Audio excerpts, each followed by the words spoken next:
marxismo lingüístico, el Diccionario de la Lengua Española, análisis del nuevo discurso lexicográfico de la RAE, también el tema que sacaron con Artemis en Aglo, sobre el tema de visibilizar o interpretar respuesta al informe de la Real Academia Española sobre el tema de incluir o no, de adecuar el lenguaje de la Constitución. Así que eso fue como mis inicios, de hecho en algunas presentaciones las cito bastante, en las de María Moliner, bueno, de hecho acá, tanto Susana como yo tenemos acá el trabajo que ella hizo en Aglo sobre los gestos glotopolíticos de María Moliner y la biografía de Inmaculada de la Fuente.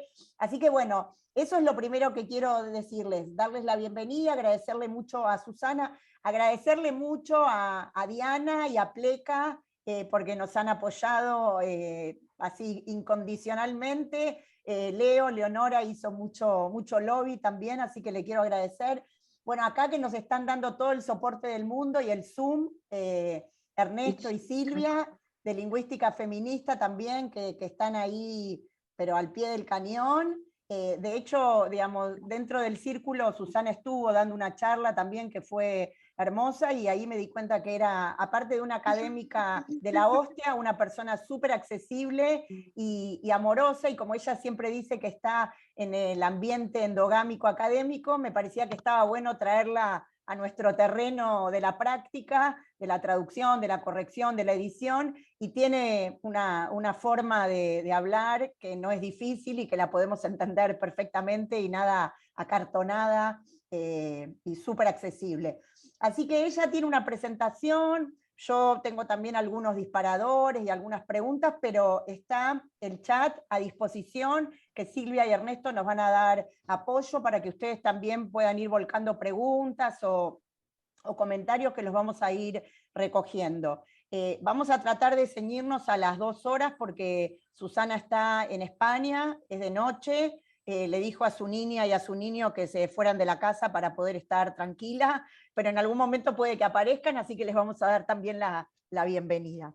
Así que bueno, le doy la palabra a Ernesto, si me estás escuchando Ernesto, que va a presentar a Susana, y después Susana, sí, no, me olvidé, me faltaba esta parte. El tema de lingüística feminista que les agradecía a Pleca, a IAPTI también, a la Asociación de Intérpretes de Lengua de Señas de Argentina, al Colegio de Traductores Públicos de la provincia de Mendoza, al Colegio de Traductores Públicos e Intérpretes de la provincia de Buenos Aires, Regional San Isidro, y a UNICO. La verdad que todas las asociaciones nos apoyaron mucho y bueno, y están todas ahí como bancando la parada, como decimos acá. Y bueno, y después les voy a contar de parte de esta iniciativa que ayer o antes de ayer, gracias a Pleca, pudimos concretarla, de hacer una función una función de la obra de teatro El Diccionario, la versión argentina, el 10 de diciembre, va a haber una función por streaming que va a estar disponible 48 horas, y bueno, y también armamos un grupo cerrado de Facebook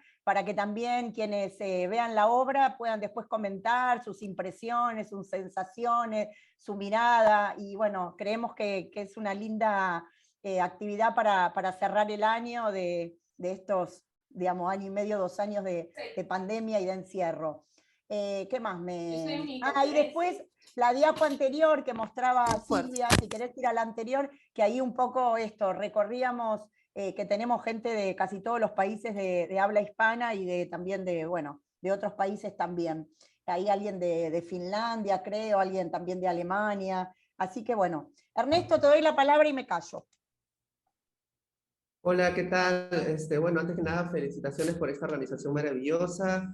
Estamos muy contentos. Yo soy Ernesto, soy lingüista, candidato a doctor por la Graduate Center CUNY.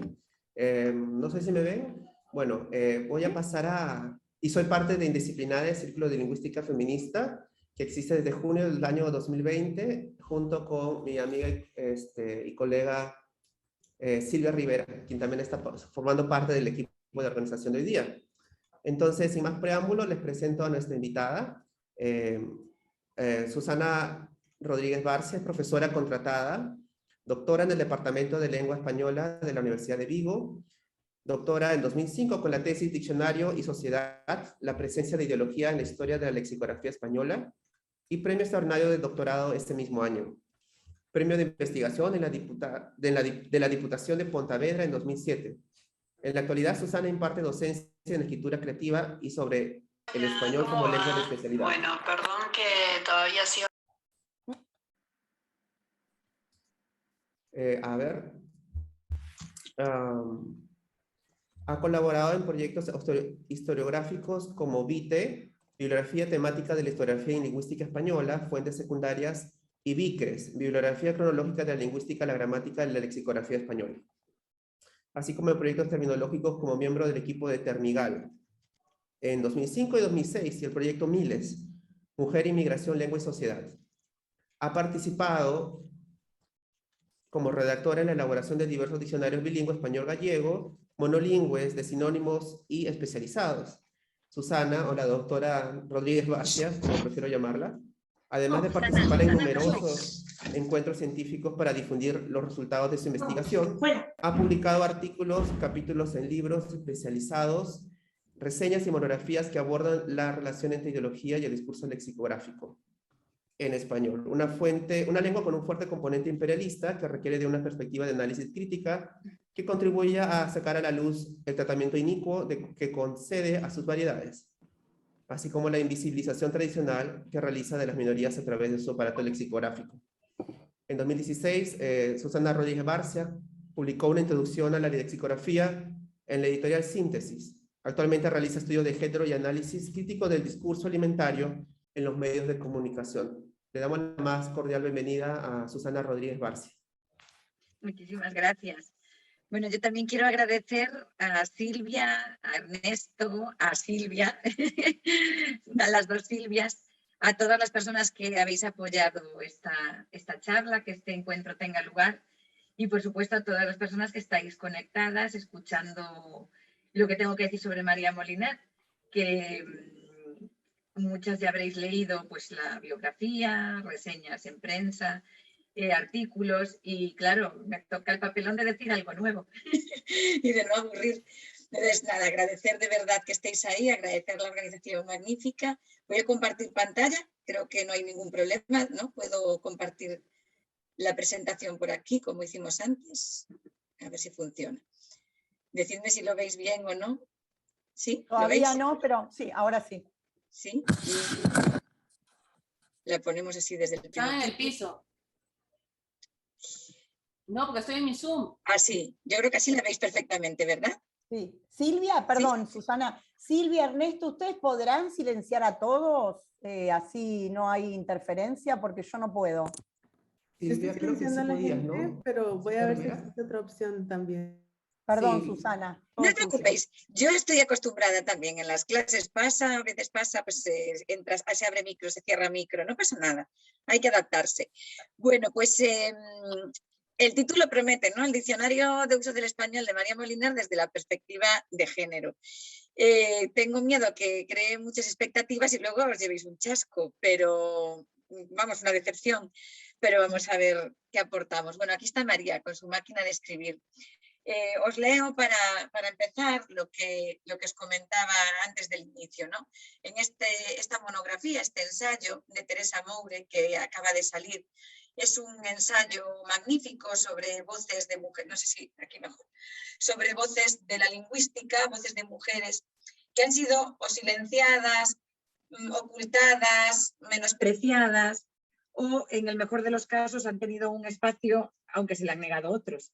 Y dice Teresa Moure 4 líneas sobre María Moliner con las que quería empezar. Dice, hablando sobre los sesgos de la discriminación de la mujer en la lingüística, dice, una de las mujeres más citadas en la filología hispánica es María Moliner, autora de un diccionario imaginativo y solvente, realizado en su domicilio particular con un primitivo sistema de notas manuscritas. Difícilmente pudo entrar en la historia de la disciplina se refiere a la lexicografía. No solo no era filóloga, sino que se había atrevido a desarrollar un proyecto monumental que desafiaba a la Real Academia Española.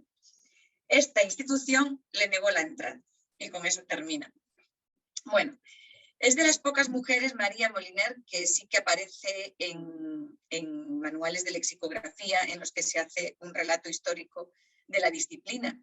Así que su lugar lo ha conseguido en ese sentido y a partir de cierta mitificación que veremos, pues consiguió el renombre sin duda merecido que otras mujeres de la lingüística no tienen. Por eso yo recomiendo este trabajo de Teresa Moure, que seguramente se puede comprar desde todo el mundo a través de plataformas, Amazon, no sé, de otras. Y yo recomiendo de verdad la lectura porque sí que se termina por...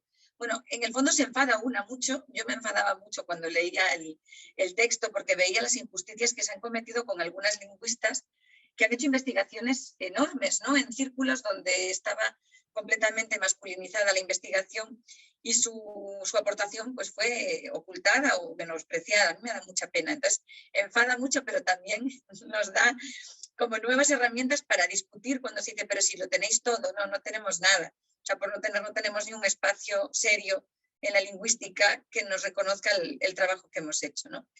Bueno, pues María es una de ellas y aunque sí que se le ha dado ese lugar, tal vez el trabajo enorme, monumental, que dice Teresa Moure, mastodóntico, que es el diccionario de uso del español, pues hubiese merecido mayor reconocimiento incluso en su tiempo, ¿no? En su propio tiempo. Os pongo ahí el tema de las versiones del diccionario, porque esto es muy peliagudo. En la anterior charla sobre María Moliner, yo enseñé esta edición, la del centenario, y luego me arrepentí mucho, perdón, la de los 50 años, y luego me arrepentí mucho porque la edición no es la que consideran los herederos la que se debe enseñar, y tienen alguna referencia, algún comentario, que es que si queremos honrar la memoria de María Moliner, solo citemos la primera versión del 66-67. Y no la del aniversario, perdón, que dije centenario, antes ya le echaba yo unos cuantos años más, la del aniversario, ¿no? La de los 50 años desde la publicación, que es la de 2016. Bueno, pues esta, yo no la enseño más, la voy a ocultar aquí. Enseño el manualcito porque a mí sí que me resulta útil para recuperar el prólogo de la primera. Yo no tengo la primera edición original, no la conseguí, la consulto, por supuesto, porque está en la biblioteca de mi facultad, pero no la tengo en mi domicilio, ¿no? En mi domicilio tengo otras versiones. Tengo la abreviada, en 3 tomos, tengo la de 2016, pero justamente la que los herederos dicen que hay que, parte de los herederos dicen que hay que mencionar para honrar la memoria de su madre, pues no la tenía en ese momento y por eso enseñé lo que tenía. En cualquier caso, hay que aclarar el tema de las versiones del diccionario. Susana, perdón, hay gente que dice que ve tu presentación cortada. Yo la veo perfecta, pero yo la veo perfecta aquí también. Qué raro. No sé. A lo mejor es porque tienen... cortadita. También, qué raro. Yo no puedo hacer nada en ese sentido porque no me deja hacer absolutamente nada. Pero no se lee nada. Sí, dice a varios acá que se le ve cortada. A ver, y si salís y volvés a ponerla como en formato tipo librito en vez de la presentación del globito. O sea, detengo el uso compartido. Tal vez seleccionaste solo una sección de la pantalla o algo, pero como darle a compartir toda la pantalla. Sí, en modo, acá dice María Cecilia lo que yo te decía, modo lectura quizá lo mejora. Voy a detener, entonces vuelvo a compartir. Y cuando le doy a compartir, elijo esto. Vamos a ver si ahora ya sí. Ahora, ¿cómo lo veis? Todavía no. Nada. He hecho lo mismo que antes. Se ve perfecto. Pues he hecho, me encanta porque he hecho sí. exactamente lo mismo, pero la tecnología va por libre. Ahora sí, dicen acá todas. Ahí tenéis entonces la polémica de las versiones, en resumen. Hay litigios contra Gredos, contra la editorial.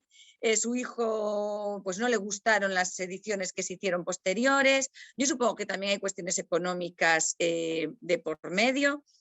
No tengo tampoco más información sobre el aparato legal del diccionario y todas sus versiones, pero sí que hay que tener en cuenta de lo que estamos hablando. Entonces, el diccionario se publica de forma inicial en 2 tomos, uno en 1966 y el segundo tomo en 1967. la edición del 50 aniversario de 2016. Esta que sería la última, la que vamos a ver luego. Y luego hay una, vamos a decir, una segunda versión. Ahí os pongo las características generales que ya conocéis seguramente porque lo manejáis el diccionario.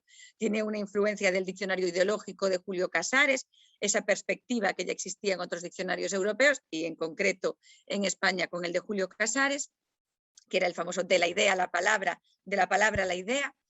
Esta obsesión lexicográfica con que no solo descodifiquemos, sino que también codifiquemos, ¿no?, a través del uso del diccionario. Y con esa ordenación que ya conocemos, alfabética y por familias, ¿no? Os pongo también lo de etimología, porque la etimología es importante para María en el diccionario de María Moliner. Incluso las acepciones dentro de cada artículo lexicográfico, la primera que se dispone es por orden etimológico, no por frecuencia de uso, ¿no? Esto es muy interesante porque lleva, bueno, a un diccionario a veces más complejo, ¿no?, el que sea esa primera acepción. Entonces la etimología es importante para María. Y ya os pongo ahí, es la única edición considerada realmente legítima. Las otras se las llama apócrifas, me gusta mucho. Bueno, en realidad la segunda versión, la del 98, que estuve además incluso leyendo un poquito el relato que cuenta Joaquín da Costa sobre cómo se llegó a esa edición. Bueno, había una parte de la familia que también colaboró en esa segunda edición, en la de 1998, y una nuera de María Moliner. Y lo que se hizo en ella fue, además de incorporar todas aquellas palabras malsonantes que María no quería incorporar, ¿no?, porque ella era muy conservadora en este sentido y tenía una idea del léxico que le parecía que sí, que había que incluir el léxico de uso, pero no lo que entendía como grosero o lo que se llaman las voces de germanía, ¿no?, estas voces de delincuencia o malsonantes o muy extremadamente escatológicas, sexuales. Estas no le gustaban y no las incluyó, lo cual ya luego hablaremos de ese tema. Y entonces en esta edición sí que se incorporan, ¿no? Además, ¿qué más incorpora la edición como novedades? Bueno, pues que muchas de las fichas, desde el momento en el que se publica el segundo volumen, cuenta Inmaculada de la Fuente en su libro que María ya no estaba conforme con lo que se había imprimido. ¿Por qué? Pues porque todo pasa un periodo de cierta obsolescencia y los diccionarios son obsoletos desde el primer momento en el que salen, ya están obsoletos. Entonces, esto se dio cuenta y no le gustó, claro. Y empezó a hacer fichas ya para ampliar un poco el diccionario, ¿no?, para ampliar y para mejorar. Pues recogió otra vez pues, con usos periodísticos. Vosotras, por cierto, cortadme cuando queráis, con preguntas, Silvia, sin miedo.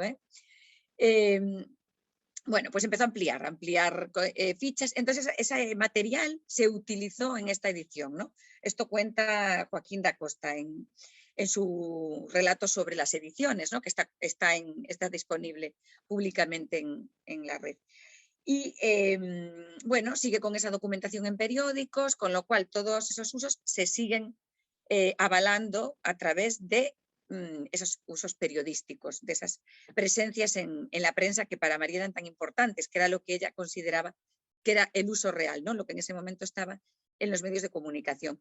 Cuenta también Joaquín da Costa el tema de cómo la tecnología les ayudó bastante porque tuvieron acceso a muchos periódicos en formato digital, que eso María Moliner no lo tuvo. Entonces, que la versión del 98 está muy enriquecida por aquí, pese a considerarse apócrifa. Bueno, el grueso se mantiene, aunque se facilitan algunas cuestiones terminológicas, se facilita un poco la consulta y se actualiza en cuanto al lemario, ¿no?, pero y se revisan algunas definiciones también, se reorganizan algunos catálogos. De hecho, algunos catálogos se hacen nuevos, ¿no?, lo que aparece al final de las entradas, esas familias, esas palabras relacionadas, afines, ¿no? Pues, por ejemplo, cuenta el ejemplo de contracultura, que se tuvo que incluir en esta versión porque María Moliner no sabía lo que era la contracultura porque no vivió en el momento de la contracultura. Y que se añadieron, aunque bueno, sí, en parte sí, porque el movimiento beatnik y todo esto que se incluyó sí que estaba ya en marcha, pero bueno, eran cuestiones que en España pues llegaban, o no ni llegaban, es decir, con retraso, pero no tenían la capacidad de información, de acceso a la información que hay actualmente. Entonces se introdujeron algunos catálogos, algunas familias nuevas y evidentemente es una edición que tiene como absolutamente como raíz el trabajo de María Moliner y es, en fin, que tampoco es tan alejada, yo no la consideraría con esa etiqueta de apócrifa, es un poco fuerte. Ahora, ¿por qué no me deja pasar la presentación a mí? No sé por qué. No me deja pasar mis propias diapositivas. A ver, voy a intentarlo por aquí. Ahora sí. Vale. Bueno, como os decía, la tercera versión de 2007 ya incluye un CD-ROM. Hay ya este uso del diccionario en papel comienza en este nuevo milenio a decaer el uso del papel, la consulta del papel. No solo por cuestiones económicas, ¿no? Sino cuestiones de espacio, cuestiones de determinados elementos que hacen que las personas consulten menos en papel y que prefieran obras en digital. Bueno, el CD-ROM, que ahora nos parece completamente prehistórico, ¿no? Pero sí que yo consulté muchísimos diccionarios en CD-ROM, muchos. Y no sé yo si alguno en disquete incluso, ¿no? O sea, esto ya es absoluta prehistoria ya. Pero los diccionarios en CD-ROM pues fue un primer paso para acercarnos a la era digital. Bueno, eso lo que es Ventar llama, creo que era como máquinas de vapor o algo así, ¿no? La máquina de vapor de la lexicografía, ¿no? Y todas van aumentando entradas, como veis, ¿no? Siempre, ya esto no os lo pongo, pues se va actualizando y actualizar, pues implica también esa ampliación del lemario. En la edición del aniversario de los 50 años también se amplía y se llega a unas 92.000 entradas. Se suma, o sea, sustancialmente, ¿no? el número de entradas. Bueno, ya os pongo aquí, estas consideradas apócrifas, ¿no? Por los herederos.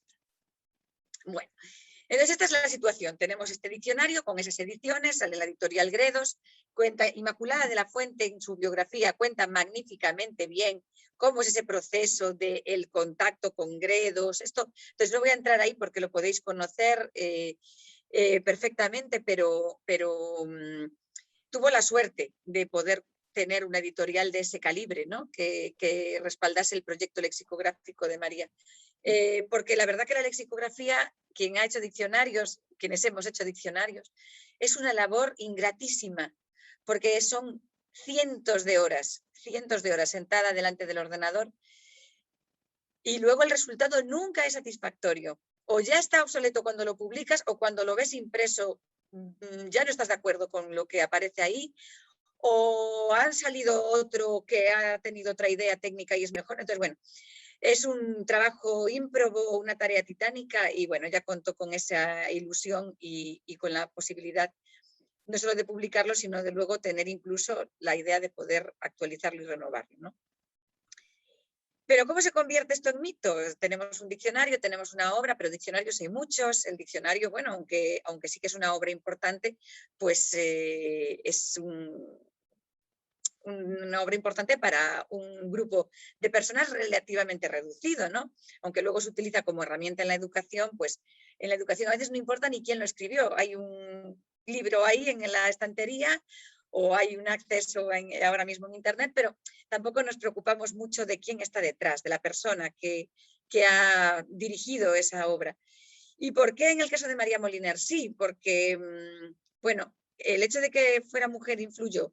Claro, esto es evidente, ¿no? En el siglo XIX pues hubo muchísimas obras, y en el XX también, muchas obras importantes, lexicográficas, lideradas por hombres, pero pasaron más desapercibidas para lo que es el imaginario colectivo y la mitificación que supuso María Moliner, que era necesaria. O sea, yo creo que era un momento, además eran los años 80 en España, cuando María muere en el 81, y era un momento en el que el país se hizo eco de esta noticia de su muerte y de su trabajo, con muchísimo énfasis y con muchas publicaciones al respecto, ¿no? Que homenajeaban su figura. Yo creo que hacía falta, creo que hay una cita por ahí que utilizaba Silvia en uno de estos recortes, ¿no? Hacía falta tener ese símbolo femenino. Necesitábamos una mujer que fuese simbólica, que fuese representativa para nosotras también, para las lexicógrafas, que en ese momento estábamos, bueno, yo en el 81 aún era pequeñita, pero que necesitábamos referentes femeninos, personas que realmente hubieran tenido un trabajo serio, respetable y además una lucha contra ciertas instituciones pues, muy ancladas en valores del pasado. Y en este contexto, en este homenaje, cuando muere María Moliner, pues surgen muchas de las reseñas, de los textos laudatorios, que son las que convierten a María. Bueno, de hecho, leí en un texto hoy, que no me acuerdo ya de quién era, y le llamaba, creo que era de Manuel Seco, es que no lo tengo por aquí, porque apunté cosas, y yo creo que era de Manuel Seco, que decía también el 81, por supuesto, a raíz del fallecimiento. Decía que se estaba produciendo en España un proceso de beatificación. Me hizo mucha gracia, ¿no? Lo de la beatificación de María Moliner, que la convertíamos en santa, no solo en mito, sino que ya la santificábamos, ¿no? Bueno, en beata, que no sé si desde el catolicismo debe ser menos, ¿no? Beata que santa. Tiene menos rango. Bueno, bueno, entonces, ¿qué cita fue la más importante? Sin duda, la de Gabriel García Márquez.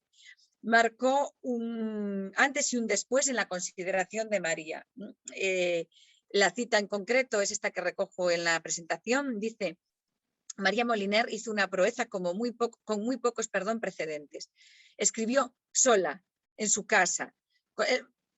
Luego hablaremos de esto de sola y en su casa. Con su propia mano, el diccionario más acucioso y más divertido de la lengua castellana. 2 veces más largo que el de la Real Academia de la Lengua y, a mi juicio, más de 2 veces mejor. Bueno, pues esto dice Gabriel García Márquez, y claro, obviamente pues trasciende, o sea, el mundo de la lexicografía, porque la propia figura de García Márquez es un mito, ¿no? Ya en el momento en el que escribe, él mismo está mitificado, con lo cual es como un mito hablando de otro mito. Y es cierto que García Márquez, creo que lo tengo por aquí, no, aún no, ahora tengo a Delibes, me quedo con Márquez un momento. También le hace alguna crítica, ¿no? En ese mismo texto, pero claro, con lo que se quedó la prensa y la construcción del mito fue con estas palabras, ¿no? Es curioso porque María Moliner reconoce en sus textos iniciales que el diccionario que usa como base, sin ningún pudor, es el de la Real Academia Española. Entonces, es curioso que también se le compare con él como, pues, y 2 veces mejor, ¿no? Que, bueno, pero lo usa como modelo, que también eso es importante. Luego, claro, ¿por qué se mitifica? Porque esto de que lo escribió sola no es cierto. Ya veremos luego un poquito más adelante que algo de ayuda tuvo, lo que es lógico. Luego dicen en su casa y de su propia mano, y claro, en este mito una se imagina pues una señora haciendo huevos fritos para toda la familia, luego sentándose escribiendo a mano, pues unas cositas, leyendo, como que da una sensación de lo escribe sola y en su casa, porque hay muchas citas que vuelven a la idea del hogar, ¿no? Como que lo ha escrito en su casa. Esto es que sí que es cierto, que lo hace en su casa, pero en su despacho, ¿no? Hay una mitificación incluso del propio espacio de María, ¿no? De los espacios de María, de su relación con la familia. Y en realidad ella ya tenía experiencia escribiendo diccionarios. Ella en su juventud ya había escrito, colaborado, porque no ha escrito, pero ya había ayudado en el diccionario aragonés cuando era pues, muy jovencita. Creo que tendría 18 años, 19, pero durante una etapa estuvo colaborando con él. Entonces ella como lexicógrafa ya tenía su experiencia, ¿no? No es como si fuera una mujer cualquiera que en su casita, ella sola, pichita, acaba por escribir un diccionario. Entonces, hay un mito de ella en su papel de mujer, en su casa, cómo escribe ese diccionario, cómo todo se engrandece, se ennoblece, lógicamente, porque era necesario, como os decía antes, era necesario, necesitábamos un mito mujer, necesitábamos una bandera, no solo ya para el feminismo académico, vamos a decir, ¿no? El feminismo en las mujeres silenciadas en la academia, sino también una bandera en un momento en el que España vivía un proceso de transición democrática. Entonces, fue un momento curioso, ¿no? Desde el año 76 hay un movimiento de transición a un nuevo régimen democrático y hacía falta este tipo de figuras, ¿no? Es un momento, una coyuntura política en la que realmente era importante ennoblecer su labor, pero como digo, se convirtió en un mito. Es que la frase de Delibes es absolutamente monumental. Dice, sobre el diccionario de uso, dice, es una obra que justifica toda una vida. Pero ya nos gustaría que nos dijesen eso de cualquier cosa que hagamos. Es como, tiene sentido, ¿no? El sentido de la vida. Pues Delibes dice que la vida de María Moliner tuvo sentido, ¿no? Y que tuvo sentido porque ese diccionario justifica toda una vida. Creo que es una frase realmente maravillosa.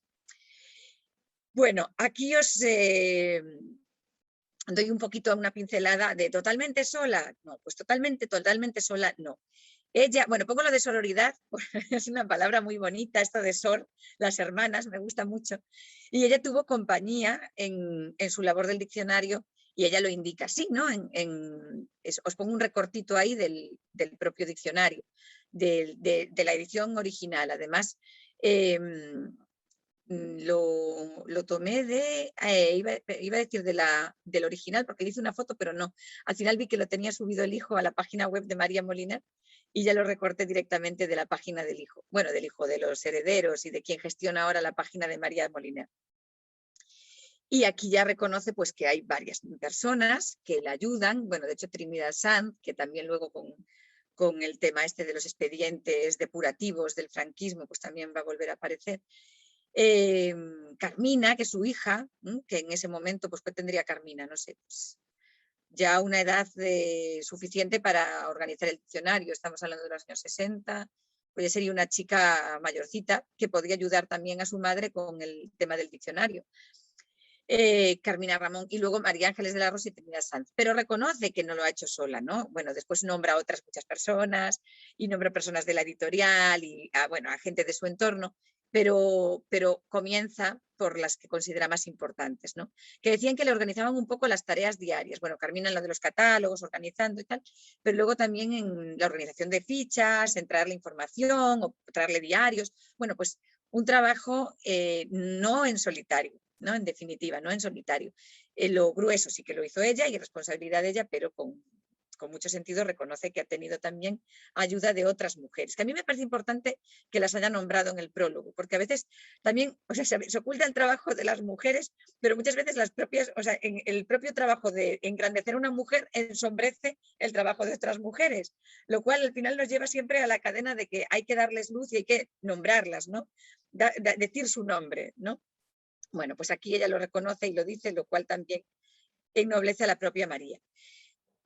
Bueno, su forma de trabajar. Bueno, aquí he recogido un poquito lo que comenta García Márquez en la reseña que hace, ¿no? Que es muy bonita. Y claro, ¿cuál era la forma de trabajar de María? O sea, realmente la tenemos, pues eso, como nos imaginamos a una mujer que se dedica todo el tiempo al diccionario. Hay que pensar que cuando se publica el diccionario de uso, ella ya tiene 66 años, ella nace en 1900, pues ella es fácil calcular la edad. En el caso de María Moliner es facilísimo. Es maravilloso la gente que nace en el año redondo, ¿no?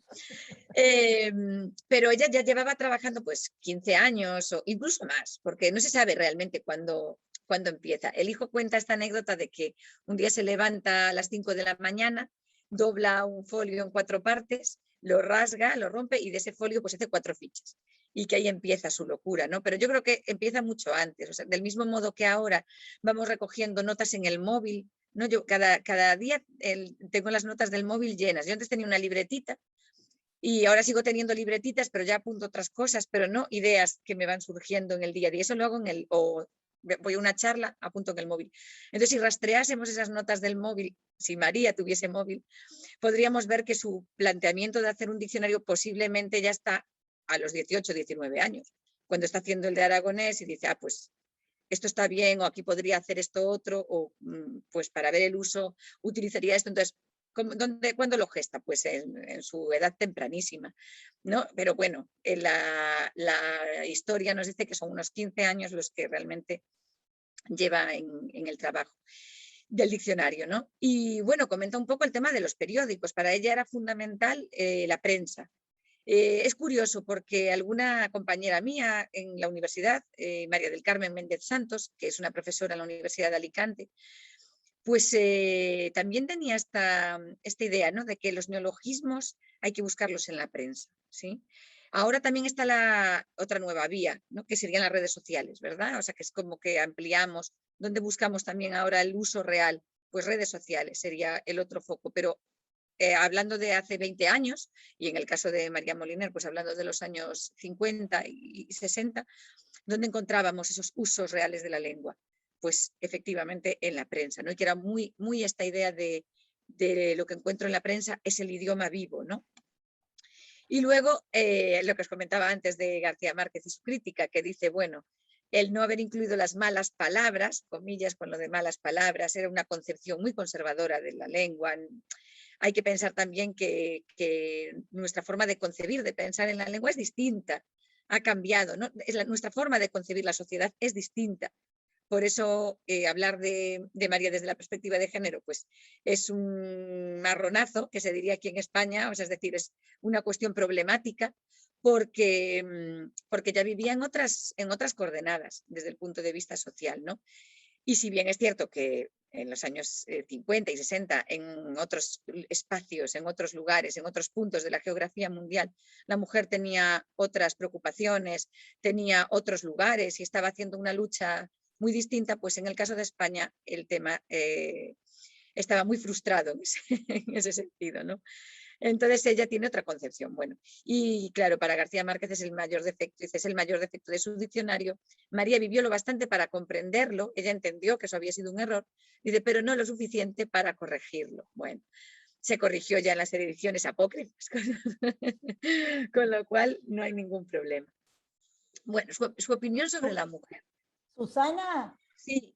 me parece que está bueno que hagas un paréntesis y que digas, como contaste cuando fue lo del Círculo de Lingüística Feminista, que vos te lo leíste desde la primera hasta la última hoja, de noche, cada día, un ratito, en tu mesita de luz, en la cama. Eso me parece como un detalle no menor. Así es, o sea, realmente yo cuando hice la tesis elegí todos los diccionarios, por supuesto, de la academia, y luego vi lo que recogía el Nuevo Tesoro lexicográfico y leí también todos los que incluía el Nuevo Tesoro. Pero luego también tuve que añadir a la lista todos aquellos diccionarios que habían sido obras monumentales, y el de María Moliner estaba entre ellos. Curiosamente, en la tesis no entró ni el de María Moliner ni muchos otros del siglo XX, porque la corté en 1899, porque las tesis doctorales tienen que tener un principio y un fin, y era imposible darle fin. Pero luego sí que amplié en una monografía y sí que incluí el siglo XX ya. Y yo me leí todos, en la mesita de noche pasaron todos, o sea, realmente pasaron todos.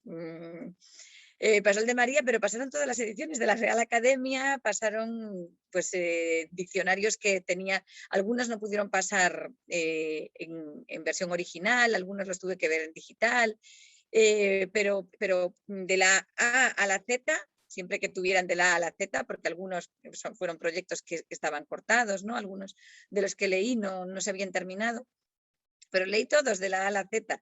Es curioso porque dicen, pero es de broma. Y digo, no, es en serio. Y entonces a veces me toman como si fuera el libro gordo de Petete, o sea, un oráculo con patas. Y ya no me acuerdo, porque claro, muchas veces leía, pero ya había algunas entradas que ya sabía, ¿no? Cómo iban a continuar, entonces veía los ejemplos, me fijaba ya en ciertas cosas, ya no tampoco me aprendía todo de memoria, pero sí, fue tal cual lo cuenta Silvia, o sea, yo me leí, creo que fueron al final, porque eran 46 más, como 8, bueno, no sé, 50 y no sé cuántos diccionarios completos. Lo cual ahora lo pienso y me parece una locura y no sé dónde se acaba el tiempo, y juventud divino tesoro, porque ahora mismo no podría ni comenzar por la A. Pero sí, fue un momento curioso, sí, y se aprende mucho y aprendes a comparar sin necesidad de software, sin necesidad de nada que te busque ni concordancias, ni coapariciones, ni nada, porque está todo en tu cerebro. Empiezas a ver y dices, pero esta definición, esto yo ya lo había visto en otro sitio, y sobre todo con palabras peculiares, ejemplos curiosos, y yo me fijaba mucho en todo lo que tenía que ver con la religión y todo esto, ¿no? Bueno, pues sí. Pues ahí está, ahí queda, ya no me acuerdo de todas esas lecturas, ojalá me quedó un pozo, pero como los pozos del café. Acá decía Ernesto, perdón Susana, acá decía Ernesto que él se ofrecía a leer las citas completas de estas diapos que vos pusiste, si tenés ganas de hacer una pausa. Si queréis, yo es por no demorar toda la lectura y por avanzar, y como están ahí, pues pienso que mientras hablo se pueden leer también, pero si quiere Ernesto leer esta, mira, pues venga, así también me voy un sorbito y mientras te escucho a ti un poco. Si quieres leerla, fenomenal, Ernesto. Ok, entonces esto es un fragmento de la carta de María Molinera a Ricardo de Orueta. Para un hombre resulta más fácil, una vez cumplidas las obligaciones de su cargo oficial, y si éstas no responden a su vocación, dar empleo a su capacidad sobrante en otras actividades más de su gusto. Pero para una mujer ya es bastante que pueda sustraer a las atenciones familiares, sobre todo en el periodo en que las obligaciones de la maternidad son más absorbentes, las horas que ha de dedicar a su cargo oficial, y por tanto es más sensible que éste sea tan árido y falto de espiritualidad cuando ella tiene capacidad de entusiasmo por su labor y una vocación demostrada en la práctica de una determinada preparación con la que, en realidad, no guarda relación alguna el servicio a prestar en un archivo de Hacienda. Preparación, en cuanto a mí, que yo he procurado perfeccionar, dedicándome, por ejemplo, al estudio del alemán que traduzco correctamente. Bueno, ella le da muchísima importancia a la vida familiar. Ella tiene cuatro hijos y le da importancia a tener familia y a cuidar de su familia, ¿no? Hay fotos muy bonitas en el libro de Inmaculada de la Fuente, en la que ella sostiene en brazos no sé si era a Fernando, no me acuerdo ahora. Aquí está, sí, no, a Pedro, perdón. A Pedro, pues por aquí está sosteniendo a Pedro en brazos y se ve por ahí. Ella tiene, aquí está jugando con Carmina, que le está haciendo no sé qué. Por si acaso no estamos viendo la pantalla, tu cámara. Estamos ¿No viendo la tu estáis viendo? PowerPoint. Sí, Y no me veis a mí, yo es que veo las dos cosas. sí, sí, Bueno, las dos. ¿Ah, sí? ah, No, yo por sí, qué no veo. soy todopoderosa. Ok. Bueno, pero hay muchas imágenes de su vida familiar, ¿no? Es curioso porque cuando las vemos que realmente ella tiene desgaste físico. O sea, vemos las imágenes de una madre que es muy joven, pero que sin embargo aparenta más edad. Yo cuando vi las fotos fue lo primero que me llamó la atención. Dije, madre mía, pero ¿cuántos años tenía cuando tuvo a Carmina? Si era una chica muy joven. Y se ve que tiene un desgaste importante que tiene que ver, obviamente, con todo el tema del franquismo, de la guerra civil, que esto afecta indudablemente a cualquier ser humano, ¿no? Y supongo que eso también en ese momento, aunque ella tampoco ella no estuvo encarcelada, ni sufrió una represión física, ni violencia física, pero igualmente pues tuvo un cambio de vida, eso está claro, ¿no? Luego hablaremos un poco de esa parte también. Luego, evidentemente, en la cita también habla de sus funciones de archivera bibliotecaria. O sea, hay que recordar que ella tiene formación en historia, que es la carrera en la que se licencia, porque en ese momento en Zaragoza era la que había, ¿no? En la Facultad de Filosofía y Letras. Pero luego, que por cierto he leído en alguna reseña de internet que ella había hecho Filosofía y Letras como carrera. No, ella se licencia en historia realmente dentro de la Facultad de Filosofía y Letras. Luego gana una oposición, tiene 20 y pocos años, gana una oposición en el cuerpo de archiveros y bibliotecarios y no sé qué más, que sí es un nombre muy largo, pero en el cuerpo de archiveros y bibliotecarios. Y entonces está en un primer momento en el archivo de Simancas, cerca de Valladolid, que es una maravilla de lugar, porque si lo podéis y tenéis oportunidad de visitarlo, es un palacio hermosísimo arquitectónicamente y bueno, tiene un potencial enorme desde el punto de vista académico, ¿no? Por si os interesa hacer turismo algún día y vais por ahí. Es fantástico.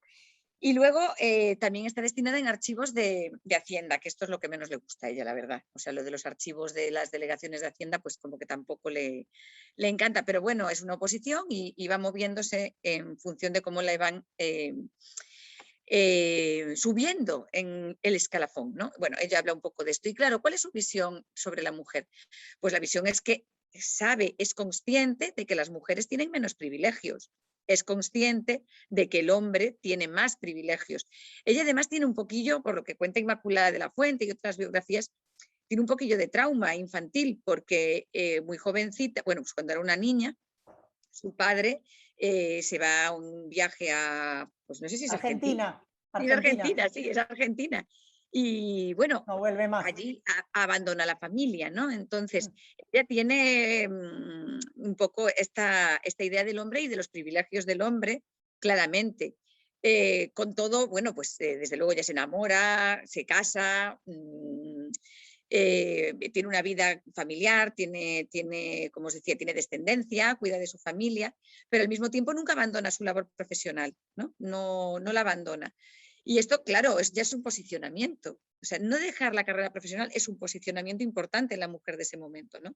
Pues estoy pensando en mi mamá, que también tenía una carrera, que ejercía, que era profesora, y en el momento en el que se casa y tiene hijas, mi madre abandona la carrera, ¿no? O sea, es una práctica muy habitual en España. Cuando tenías tu carrera, pues, y sin embargo dejabas y no, ella no lo hace. Con lo cual esto dice mucho de ella, ¿no? Entonces, ¿se podría decir que es feminista? Se podría decir que es feminista. Se podría decir que es feminista, en un sentido, pues, que ella entendía que la mujer también tenía que tener un espacio profesional, ¿no? Un espacio fuera del hogar también, ¿no? Pero, insisto, ella tiene un discurso que además cuando se lee el diccionario de pe a pa se nota, porque usa muchos ejemplos relativos a la familia o al cariño o a la devoción. Hay muchos, y hay muchas definiciones que tienen este tono de la familia, la mujer, el cuidado de los hijos. Hay que tener esta lectura, ¿no? Entonces sí, la parte de que siempre se haya mantenido, porque hubiera sido fácil renunciar. Su marido era catedrático, ya lo conoció y ya tenía una posición en la universidad que podría haberle permitido, pues, vivir sin trabajar.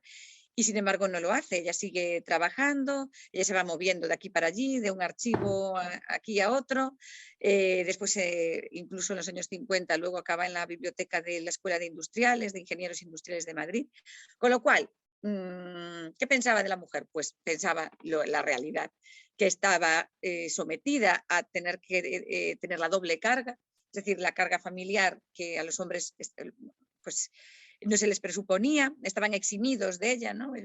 Pero sin embargo las mujeres ella entendía que debían o que tenían esa doble carga, ¿no? La asumía como propia, ¿no? No era rebelde en el sentido de, pues no me voy a dedicar a la familia, que se ocupe Fernando, no, pues no. En este sentido tampoco no era tan revolucionaria, vamos a decirlo así, pero sí que entendía que la situación no era de privilegio. ¿Cuál es la posición? Que también, Silvia, había una diapositiva también en tu presentación que iba con respecto al tema de la posición social. Bueno, pues María Moliner ya nace en una familia, vamos a decir, muy acomodada, ¿no? El padre era médico rural, pero en ese momento ser médico implicaba tener, desde luego, una posición económica muy solvente. Ningún problema de dinero, vamos, en resumen. Y esto, claro, se nota porque en el momento en el que se mudan a Madrid, ella tiene una educación en la Institución Libre de Enseñanza, que ella es una privilegiada, en resumen, ella es una mujer que tiene la gran fortuna de contar con una familia que la respalda en la educación y que puede además respaldarla en la educación. Esto, perdonadme que ponga ejemplos de mi propia familia, parezco aquí ya esta Chimamanda Ngozi, la maravillosa escritora feminista, pero tengo que ponerlos necesariamente, ¿no? Mi abuela eran 5 hermanos en la familia y ninguno pudo estudiar. Mi abuela, que es un poquito más joven de lo que, o sea, María Molina nació en 1900, mi abuela en 1920, no sé qué, pero no pudieron estudiar ninguna de las personas de esa familia. ¿Por qué? Pues porque había que traer sustento a casa, había que traer comida, había que traer... todos tenían que participar, ¿no? Entonces, pues mi abuela trabajaba fregando platos, cacharritos, para una familia que, por cierto, luego coincidió que vivía frente a mi casa cuando yo era niña. Eran despreciables completamente, personas que ella tendría, yo qué sé, pues 8 o 9 años y la subían, ¿no? A un banquito para que limpiase, para que fregase bien los cacharros y tal, cuando bueno, es absolutamente despreciable, ¿no? Ya están muertos esas personas, puedo insultarlos por aquí porque no tienen redes ni descendencia, afortunadamente. Eran personas del régimen franquista, ¿no? Muy aferrados además al régimen.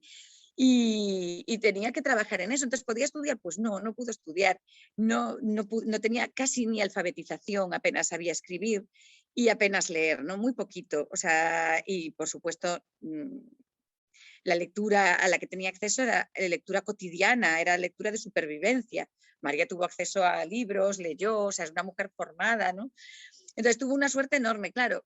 Eso es muy importante para entender que María Moliner es una mujer impulsora, pero desde el privilegio, ¿no? Esto es así, no es un demérito, ella no tiene la culpa de haber nacido en una familia que tenía dinero, pero es algo que a mí sí que me importa, porque por cada mujer que visibilizamos, es que había cientos de miles de millones de mujeres que estaban invisibles y que era imposible que pudiesen salir a la luz, ¿no? Que no tenían la posibilidad de estudiar ni de tener acceso a la lectura, que tenían que dedicarse solo a lo doméstico y a la supervivencia, ¿no? Sobre todo en el momento de posguerra, que fue tremendo. En España, la posguerra, hay gente de Madrid conectada que podrá entender lo que estoy diciendo más cercanamente, ¿no? Por más que se lea desde fuera, no se sabe lo que fue hasta que pues, tu abuela o la hermana de tu abuela, como en este caso a mí, te cuenta como los primeros días de la guerra civil, los niños corrían detrás del camión de bomberos lleno de muertos que caían por los lados, ¿no? O sea, es una cosa tremenda, es una aberración. Perdón, pues, Susana, acá Ernesto dice es importante recordar la posición material de las figuras que estudiamos. Claro, muy importante, Ernesto. Es que es así. Tenemos también que entender eso, en dónde nos estamos moviendo, porque como todo producto, ¿no? El diccionario surge también en un contexto y surge también a partir de una situación que en este caso de María, pues es eso, desde el privilegio. No pasa nada, pero hay que entenderlo como lo que es, ¿no? En ningún momento María Moliner pasó precariedad económica, no pasó hambre. Posiblemente sí pasó miedo, porque yo creo que miedo en ese momento pasó todo el mundo. Pero miedo sí, pero no hambre, no penuria económica, ¿no? Al marido lo degradaron, pero enseguida le restituyeron también en el puesto y a ella la degradaron muchos niveles en el escalafón, pero ella siguió también teniendo su sueldo y siguió manteniendo a su familia perfectísimamente, ¿no? Y teniendo sus vacaciones, su vida, su ocio y la posibilidad de trabajar en el diccionario, por supuesto. Perdón, Susana, y acá agrega Erika, por eso es tan importante lo que hacemos con nuestros privilegios, ¿no? Y Romina acota, creo que casi todos son de privilegio porque son quienes tienen acceso a formarse, viajar, investigar, escribir y otras experiencias que te abren la cabeza. Y después Mercedes dice, lo interesante es pensar qué parte del mundo y de la sociedad estas mujeres eligen mirar desde su privilegio. Claro, exactamente. ¿Y qué hacemos? Me gusta mucho eso. ¿Qué hacemos desde nuestro privilegio? Yo cada vez que entro en clase, en mis clases siempre digo lo mismo. Las personas que estamos aquí somos personas privilegiadas completamente, que tenemos horas del día para reflexionar, para interpretar, para entender, para pensar en el futuro, en el pasado. No, hay gente que trabaja, el otro día hablaba con un amigo mío que trabaja en la cadena de Citroën, la empresa de automoción, y me decía que estaba a las 8 horas colocando una parte del vehículo que está detrás de la rueda. Y claro, ¿cómo esas 8 horas no puedes pensar? O sea, no estás en un lugar de privilegio, de reflexión, ¿no? Es que hay que entender cómo muchas veces se nos dice, bueno, como si los de la universidad fueseis unas iluminadas, ¿por qué me tienes que decir tú que tengo que usar el lenguaje inclusivo? Digo, pues porque evidentemente habrá cientos de personas que por sus circunstancias no puedan ni siquiera reflexionar sobre la importancia de eso, ¿no? Bueno, en todo caso, aquí os queda un poco ese perfil de ese domicilio de María Moliner, esa casa acomodada, ¿cómo era? Con una criada con uniforme pero sin cofia, ¿no? A la que trataban de forma afable y con educación. ¿Podría haber escrito un diccionario si no tuviese alguien que hiciese la comida? Pues a lo mejor no, porque es complicado atender todas las labores domésticas y tener tiempo también para escribir esta joya, ¿no? Bueno, luego este diagrama de los gestos glotopolíticos, aquí, ¿qué es esto de la glotopolítica? ¿No? Bueno, glotopolítica en realidad ya desde los años 80 se habla como de una nueva disciplina, que en realidad es una nueva perspectiva, que quiere imbricar todavía más lo que es la sociedad con el lenguaje, ¿no? Y la importancia que tiene el lenguaje dentro de la sociedad, no solo desde el punto de vista que ya estudiaba pues, la política lingüística. Bueno, ahora incluso hay una nueva disciplina que es la lingüística política, que ya es un poco otra vuelta de tuerca. Pero en realidad lo que nos interesa es ver cómo el discurso sobre la lengua influye sobre la percepción de las prácticas, ¿no? Es decir, cómo en el caso del español el tema de la política panhispánica está construida de una manera, en el caso del español digo, de una manera que es que no quiero entrar en el tema porque si no nos desviamos completísimamente, ¿no? Pero la glotopolítica al final lo que hace es trabajar mucho más profundamente, es una perspectiva, no es tanto una escuela como una perspectiva, trabajar más profundamente la relación de toda la sociedad con la lengua. Voy a poner un ejemplo fácil. Cuando escuchamos a alguien y corregimos y decimos, no, está mal, esa dicotomía correcto e incorrecto forma parte de una normatividad, que es una de las palabras, que no quiero, claro, me estoy cortando todo el tiempo de meterme en palabrejas de la glotopolítica, porque claro, es un uso erróneo, que consideramos erróneo desde el estándar culto. Por un lado, en la sociedad en general lo que hace es indicar que esa persona pues a lo mejor no ha tenido acceso a estudios o yo qué sé, es que muchas cosas, es como un dedo que señala, ¿no? Entonces la glotopolítica lo que rompe es un poco la idea esta de la lengua como sistema, donde se codifica, se descodifica y poco más, esa idea estructuralista, ¿no? Sosiriana de la lengua, y se pasa como a un nivel nuevo en el que se contempla, estoy diciendo muy mal y muy resumidamente, pero para no entrar en detalles.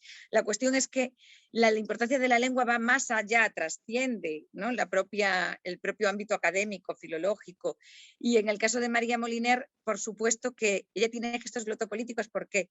Porque al final penetran en la sociedad y generan nuevos estereotipos, generan nuevas representaciones.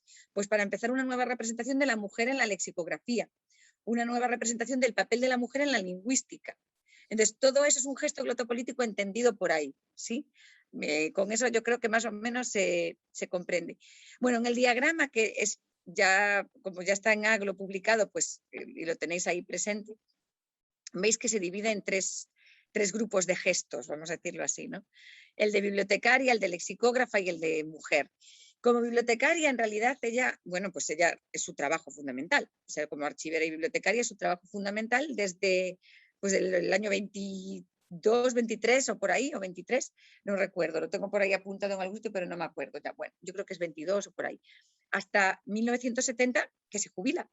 Entonces, pensad que es toda una vida, casi 50 años dedicada a esto. Entonces, es un gesto más importante. En los años 30, además de otras labores que hacía, publica varios textos explicando un poco en colaboración, uno de ellos, el más importante, en colaboración con otras personas del mismo gremio de bibliotecarias archiveras, publica textos sobre la gestión de las pequeñas bibliotecas en España. Y amparada por el impulso también en los años previos al golpe de Estado, a la guerra civil y a todo el conflicto, en los años previos, ella, por supuesto, está alineada con la idea de alfabetización que tiene la República, ¿no? La alfabetización en España era uno de nuestros problemas más severos. Había zonas, había regiones aisladas, tanto en Galicia como en Salamanca, en muchos lugares, ¿no? de España, donde no había acceso realmente a los libros, había una dificultad física de acceder a los libros. Ella se plantea pues, todo esto del camioncito que iba por las carreteras, que es una idea fascinante, es precioso, y se hizo, de hecho, y prestaba libros y daba un acceso a la lectura en lugares donde era muy complicado, donde no era ir a una biblioteca y ya está. Ahora nos parece todo rarísimo, pero hubo un momento en la historia en el que tener una gran biblioteca era indicativo de tener una posición económica muy importante, ¿no? Ahora no, ahora hay casas de multimillonarios que apenas tienen 3 o 4 aparatos y ahí lo tienen todo. Pero tener una biblioteca física era un rasgo de estatus. Y entonces luchó contra el analfabetismo en clases populares y trabajó mucho en esta idea de la red de bibliotecas públicas y de acercar a zonas rurales la lectura, los libros. Y en ese sentido, para mí, es una de las cosas que me parece que es más de ensalzar, ¿no? de ella, porque es la preocupación más alineada con las ideas republicanas, que a mí me parece las que le dan la base, ¿no? También ella, al estar en esa institución libre de enseñanza, pues tienen un impulso intelectual muy grande, ¿no? En su base estaba como recordaréis, toda la idea de la igualdad en la educación, la igualdad en el acceso, ¿no? a toda la alfabetización, la lectura. Y eso, bueno, pues me parecen dos de sus gestos como bibliotecaria pues más importantes, ¿no? El participar además activamente en textos que explicaban cómo mejorar esa situación y que las clases populares tuviesen acceso a la alfabetización y a la lectura. Luego, como lexicógrafa, claro, como lexicógrafa, Ernesto, ¿quieres echarme una mano para que beba yo un sorbito y lees si quieres los gestos como lexicógrafa? Claro, por ¿Sí? supuesto. A ver, gestos glotopolíticos de María Moliner. Como bibliotecaria, uno fomenta la lectura a través de una reforma de la red de bibliotecas públicas y dos, lucha contra el analfabetismo en clases populares, las misiones pedagógicas. Como lexicógrafa, María Moliner cuestiona la efectividad del DRAE como instrumento lingüístico de referencia, pone en cuestión el trabajo de la RAE, institución que concentra el poder lingüístico, se muestra crítica con la lexicografía del español realizada hasta el momento, se inspira en obras de lexicografía inglesa. Ella también fortalece el conflicto entre paradigmas, uso / norma, descripción / prescripción. Y como lexicógrafa, finalmente acerca el diccionario a la sociedad, detecta nuevos requerimientos sociales en cuanto a la lengua española. Como mujer, María Moliner quiebra el tradicional monopolio masculino de las obras lexicográficas y defiende su candidatura como académica, aún no habiendo precedente de miembro de número en la RAE que fuera mujer. Bueno, muchísimas gracias. Pues expongo lo que habéis escuchado como lexicógrafa. Ella realmente considera que las herramientas que había de diccionario en español no eran suficientes. Piensa, por un lado, que no dan fe del uso real actual de la lengua española, actual en su momento, de su uso contemporáneo. No le parece que el diccionario de la Academia recoja ni todas las que tienen que estar, o sea, por una parte cuantitativa, o sea, en cuanto al lemario, pero tampoco cree que estén correctamente definidas ni estén correctamente dispuestas. Y además entiende que hay una función demasiado descodificadora, es decir, el diccionario como herramienta para, no tengo el significado de esto, voy a ver qué significa. Y ella quiere hacer, la segunda labor le parece la más importante, que es la de codificadora, pero ¿qué palabras hay relacionadas con esto, no? O palabras afines, o qué ideas afines hay a esto otro. La idea esta de la idea a la palabra, perdona la redundancia con la de la idea. Y le interesa mucho trabajar por esa vía. Entonces, todos los diccionarios que hay, incluso los que toma como modelo, pues le parecen insuficientes y evidentemente, porque si no, no haría uno nuevo, no hace un nuevo proyecto, le parece insuficiente. Y sí que este tema de la descripción y la prescripción es muy importante, porque ella considera que el lenguaje está vivo y que está en eso, en periódicos, en la vida real, ¿no? Entonces lo que le interesa es recoger ese uso, recoger el uso. Y esa idea del uso es un poco el famoso conflicto de paradigmas que ya vivía en España la lexicografía desde el 19, que siempre estaban contraponiéndose norma y uso, ¿no? Es continuo, en el español es una obsesión, ¿no?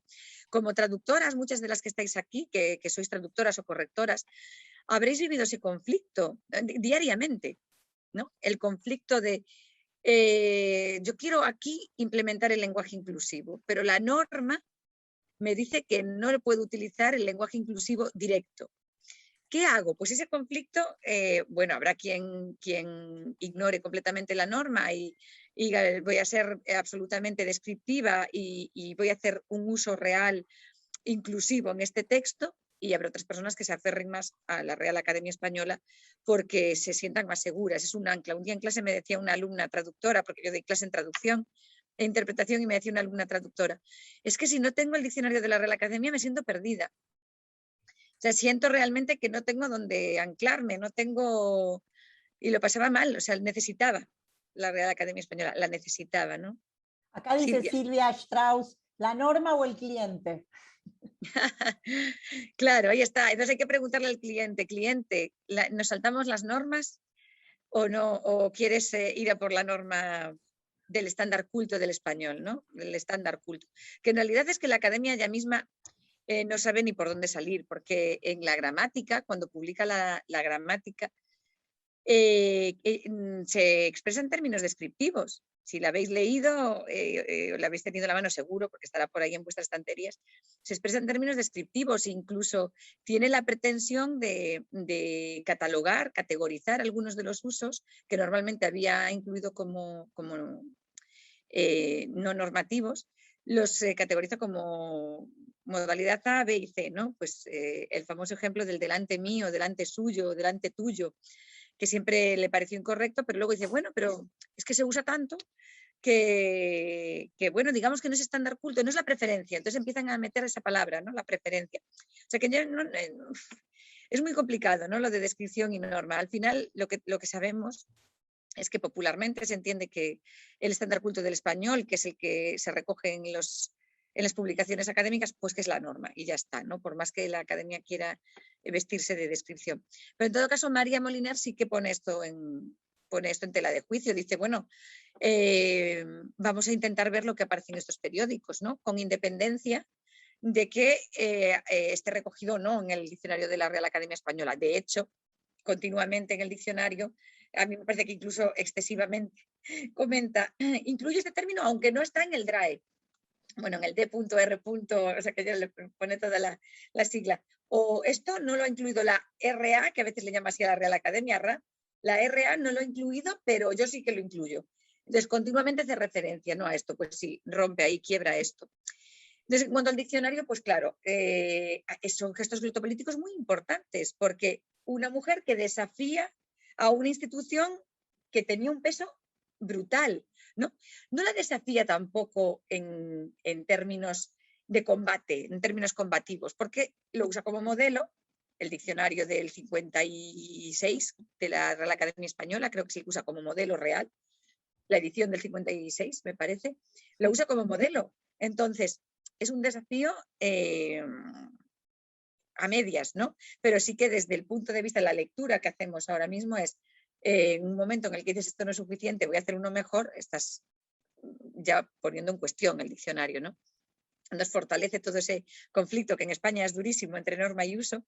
Es durísimo porque incluso Manuel Seco, cuando publica su diccionario, que yo te comentaba, Silvia, que para mí es estupendo, con Olimpia Andrés y Gabino Ramos, lo publica y aunque es un diccionario magnífico, luego en el juzgado, en la escuela, no está. Ese diccionario no está. ¿De la escuela está? En la mayoría el de la academia, o si no, en casos muy especiales, pero en algunos hay, el de María Moliner, ¿no? Pero es el tema norma en España se lleva muy a rajatabla y ahora, claro, con la edición que tienen digital, pues todo el mundo consulta el digital y chao ya María Moliner y chao cualquier otro, ¿no? Bueno, y como mujer, pues claro, quiebra ciertas normas porque, como decía antes, no abandona su empleo, con lo cual sigue activa en el mundo laboral. Esto quiere decir que quiebra también esa pauta casi automatizada de abandono todo por la familia, ¿no? Y también defiende en cierto modo su candidatura. Bueno, una defensa tibia, ya Inmaculada de la Fuente, también comenta un poco esto. Ella sabía que no iba a ganar, ella sabía que aunque la habían propuesto no iba a tener la suerte de ser elegida. Luego también lanza así alguna frasecilla de picadita sobre la elección de Emilio Alarcos, dice algo así como, bueno, si él hubiera hecho el diccionario, caramba, o sea, pero sí que dice que es normal que, no sé cómo le llama, un filósofo como él, pues esté ahí, ¿no? Bueno, aquí os incluyo por pasar un poco, por avanzar un poco, porque si no veo que me paso de tiempo, pero yo me enrollo muchísimo y es tardísimo. Entonces voy a pasar un poco rápido. Sí, voy a pasar un poquito rápido, algunas diapositivas que tampoco son fundamentales y además las tenéis ahí. Aquí están algunos de los objetivos que tenía el diccionario, ya hemos dicho algunos de ellos y características generales. Ella tenía una finalidad didáctica claramente, ¿no? O sea, tenía una finalidad también de que resolviese dudas, tiene sus apéndices, los verbos, o sea, tenía una finalidad didáctica y también, como os digo, la finalidad codificadora y descodificadora del diccionario. Os incluyo también una diapositiva sobre el cono léxico, que a mí me encanta esta diapositiva del cono léxico, porque va siguiendo desde el ser concreto, desde el elemento concreto, y vas haciendo la trazabilidad hasta llegar al punto más genérico, como el gran hiperónimo de los hiperónimos, que sería lo del ser, el ente, la cosa, el objeto, ¿no? y luego llegas hasta, pues os pongo ahí un ejemplo, ¿no? Pues por ejemplo de ser a organismo, a vivo, animal, vertebrado y al final mono, que no lo veo aquí porque se ve chiquitico, pero lo podéis seguir, ¿no? Si luego ampliáis o si consultáis directamente el diccionario. Y luego ya está aquí la parte del feminismo. Bueno, aquí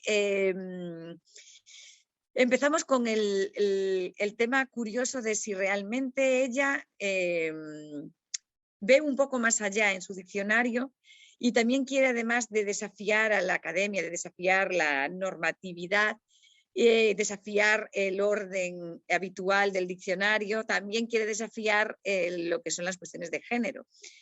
Y vamos a ver entonces qué pasa aquí. Bueno, ¿es feminista el diccionario? ¿Qué pregunta? Es un poco extraña, ¿no? Como pregunta. Y es curioso, bueno, ella tiene una perspectiva del diccionario innovadora, entonces, y además está hecho por una mujer, entonces el diccionario es un objeto feminista, o sea, como objeto, yo diría que es un objeto feminista ya en sí mismo. Decisiones técnicas. Mantiene la lematización con el masculino como prioritario. Quiere decirse que no tiene una reflexión sobre por qué tiene que ser el masculino el género sobre el que se lematiza como forma canónica, ¿no? Que sabéis que en lexicografía pues, es el masculino. Bueno, pues no se lo plantea, esto es así. ¿Y usa el masculino genérico? Pues usa casi siempre el masculino genérico, pero no siempre. Luego, no sé si en la siguiente diapositiva veremos alguna cuestión, algún ejemplo que difiere de esto, ¿no? Es un diccionario, como os decía antes, ciertamente conservador en el sentido pues, sexual, ¿no? No es tampoco, no es innovador, no rompedor por ahí, no esperéis ver una cosa modernísima, porque no lo era, ¿no? Es de los años 60, pero no tiene nada que ver con el verano del amor, o sea, no hay nada de esto, ¿no? En el diccionario no hay una representación de la mujer como ente liberado o proactivo, incluso reactivo, ¿no? Es una visión más o menos estándar de la mujer. Pero sí que hay sorpresas. Cuando lo lees el diccionario te das cuenta de que hay sorpresas, ¿no? Y de hecho seguramente hay muchísimas entradas que en su momento leí y que no apunté en una libreta y que seguro que me las he perdido y serían interesantísimas. Sí que tenía otras apuntadas y sí que volví a echarle un vistazo por tenerlo en las manos, ¿no? La primera edición original y no ya la del aniversario. Y sí que hay algunas cositas interesantes, ¿no? Por ejemplo, el caso de que algunos lemas aparezcan no por el orden alfabético, sino en femenino. Ya os digo que no es la norma general, pero a veces ocurre. Ocurre en el caso de ama, ocurre en algunos casos, ¿no? También en algunas definiciones se evitó, que esto me parece importantísimo, quizás es lo más importante, se evitó acudir a representaciones, sobre todo en lo sexual, afectivo, familiar, a representaciones sesgadas, donde la mujer era representada de una forma estereotipada, ¿no? Por ejemplo, lo típico de, pues en la academia había cientos, centenares, y todavía perviven algunas, loro, no sé qué, la mujer fea que se maquilla, o la que habla mucho, o yo qué sé, cosas horribles, ¿no? De estas que eran estereotipos terroríficos que incluso ya pasados de moda, porque bueno, si aún perviviesen en el uso, pero ya sin uso, ¿no? Y aún así aparecían. Y, por ejemplo, solterona, el estereotipo de mujer que se le ha pasado el arroz, ¿no? Bueno, pues en el caso del diccionario de María Moliner, no se alude específicamente a la mujer, no se alude que el diccionario académico sí hace, sí especifica, incluso en la actualidad, ¿no? Voy a ver la diapositiva siguiente. Bueno, por ejemplo, digo que tampoco hay lemas como zorrón, o como algunos que el diccionario académico sí que recogía, ¿no? Y que estereotipaban, sexualizaban a la mujer y la distinguían del hombre en el aspecto sexual, ¿no? Sus libertades sexuales eran entendidas como dinámicas pues reprobables y en el caso de los hombres pues no había tal reprobación, no había tal crítica. Entonces, ahí tengo algunos ejemplos, los he marcado en rojo y algunos ya en gris para que veáis claramente y en una sola vista, ¿no? Pues cuando incluía alguno tipo furcia, pone la Real Academia, lo que os decía antes de la RA, ha acordado su inclusión en el DRAE. Entonces es como que ella justifica que lo incluye por ahí. Entonces pone su asterisco de prostituta y pone lo de vida alegre. Luego dice mujer despreciable por cualquier concepto. Bueno, ahí se mantiene tradicional, como veis, ¿no? Ahí al final en algunos se mantiene, pues como está en el diccionario de la Real Academia Española, pues bueno, lo dejo.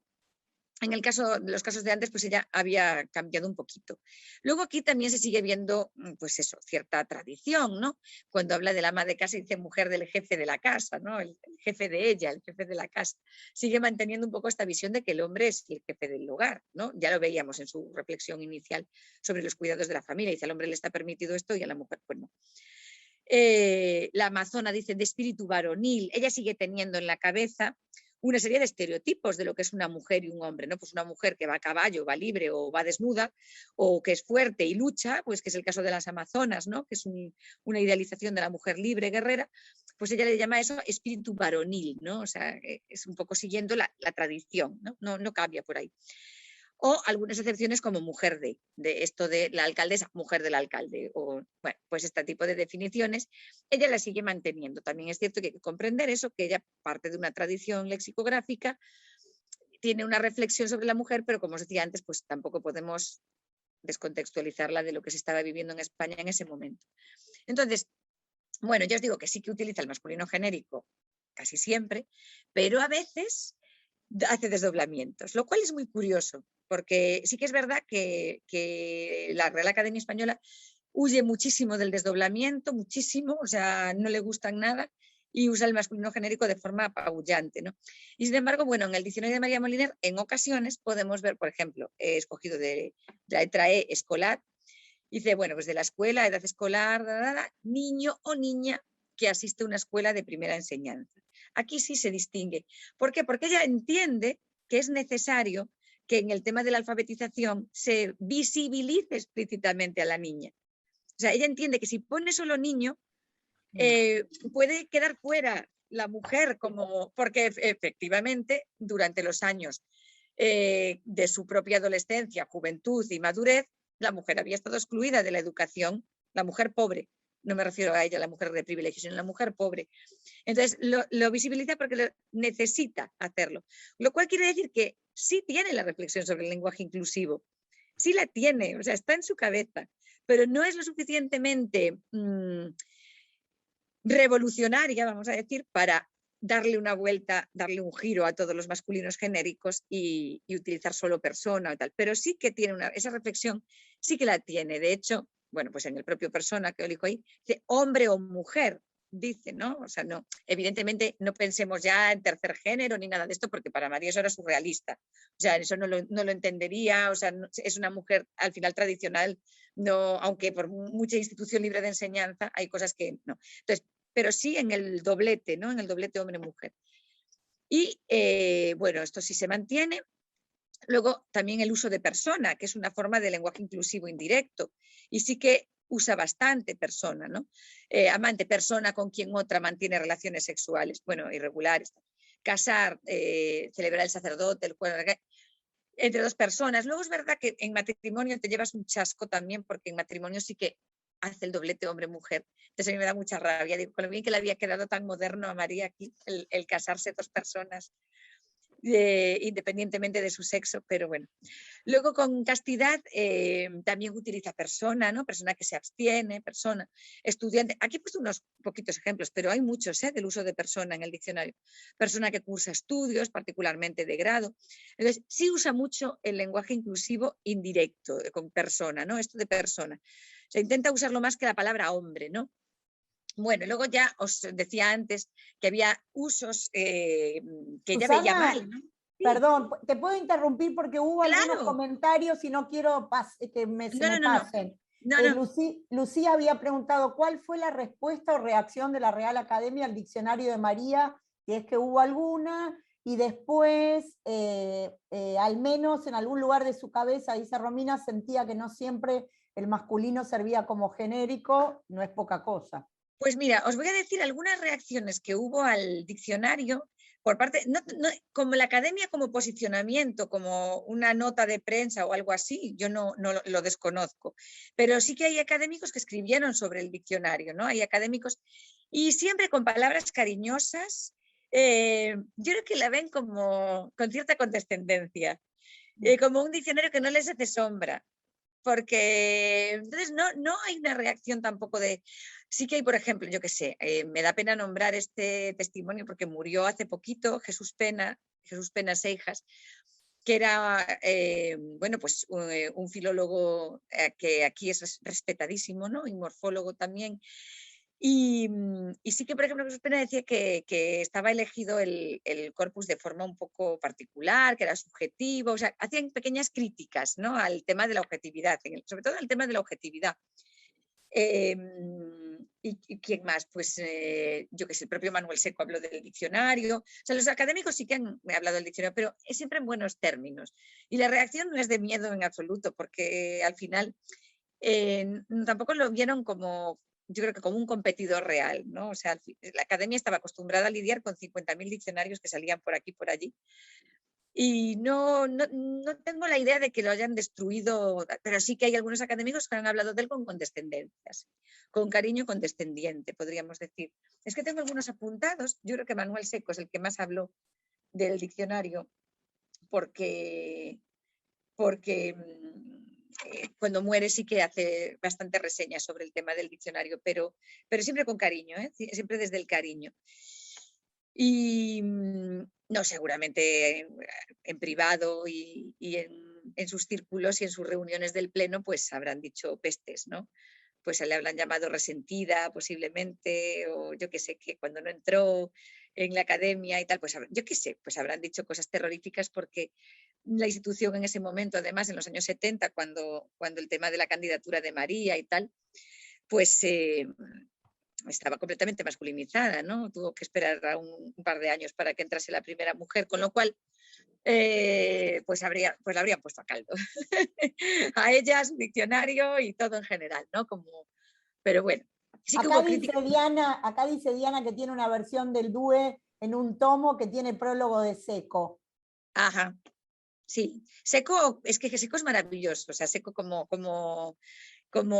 académico, como hombre, como todo. Es una persona además agradecidísima.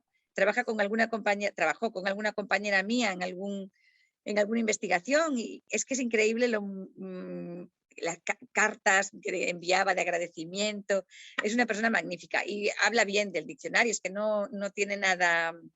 Pues yo digo que no lo veían como rival, es pues un diccionario. Acá dice Leonora que le hubiese gustado ser mosca para escuchar a ver qué decían los académicos. Ay, a mí también, o ser invisible. Yo siempre pienso que cuando me den un don, si me dan alguno, bueno, inmortalidad no estaba mal tampoco, aunque se debe de pasar mal, pero lo de la invisibilidad me gusta. Poder colarte en determinados sitios, ver qué dicen de ti, de la mujer, de María, de todo el mundo, me gustaría muchísimo. Pero bueno, eso, pues a lo mejor en un futuro imaginado. Bueno, entonces aquí veis la comparación DUE y he escogido una entrada del Diccionario de la Lengua Española actual, del que ahora ya no abrevian como DRAE, sino como DLE. Después del DLE actual de 2021, vamos, recientito, para que veáis que incluso ella en el 66, en el tema de la representación estereotipada de la mujer, pues estaba más moderna que el propio diccionario ahora en 2021. En el caso de alternar, el diccionario sigue manteniendo, no es un contorno de la definición, pero funciona como un contorno de la definición, es decir, una especificación de género que da una información además falsa, errónea. Alternar en España ya no se utiliza más para la mujer. No, ya eso era en los años 60, 70, 80 incluso, pero esto, especialmente en una mujer, ya no se usa. Nadie, desde luego de mi edad, pero nadie joven entiende que alternen las mujeres y no los hombres, ¿no? Con intenciones de hacer clientela y compañía. Lo del bar de alterne es algo que no se utiliza desde los años, yo creo que 80. O sea, es algo que está muerto.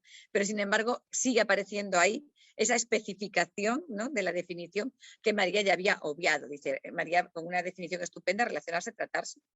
tener amistad. Es verdad que luego hay un ejemplillo que pues podría haber puesto otro, el de se esfuerza por alternar para casar a las hijas.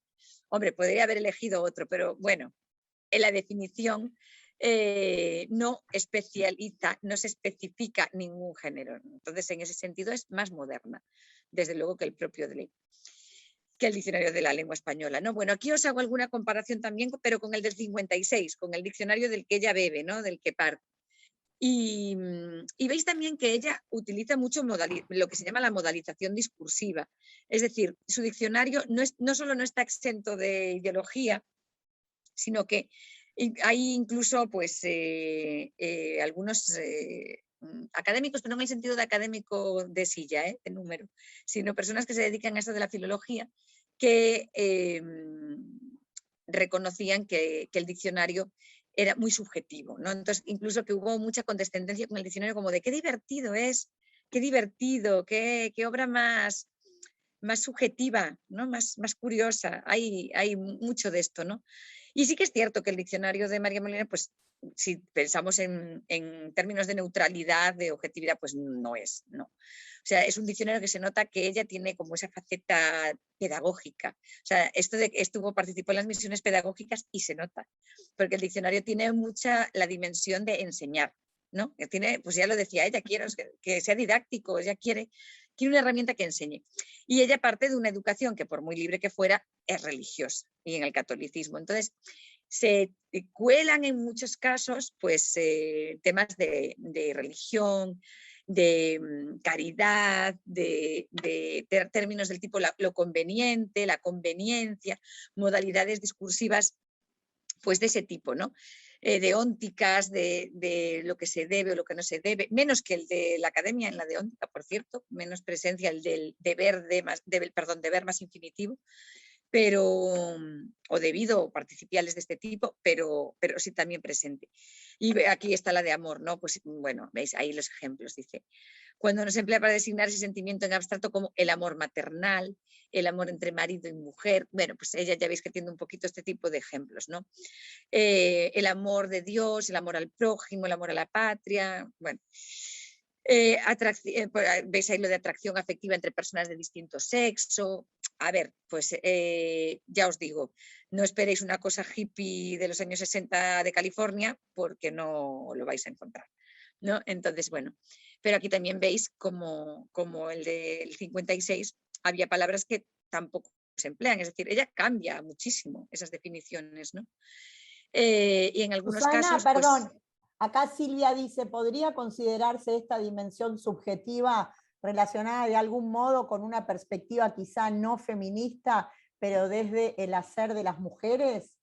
Ah, sí, desde luego que sí, porque es verdad que el diccionario tiene algunos de los tópicos asociados a la feminidad, especialmente en lo que es la caridad, en los cuidados, ese tipo de elementos que han sido asociados al quehacer tradicional de la mujer en los papeles familiares, en la microsociedad, y sí que podría entenderse también en esa dimensión. Ella al final es producto de su tiempo, ¿no? De su tiempo en España. Claro. No de su tiempo en España, ¿no? Entonces bueno, y el diccionario sí que es sumamente subjetivo, o sea, sumamente. Desde el momento en el que ella, algunos ejemplos los inventa, ella en la ficha parte de su propio conocimiento, por eso hay mucha crítica con respecto a la subjetividad, porque ella redacta desde su propio conocimiento de la lengua.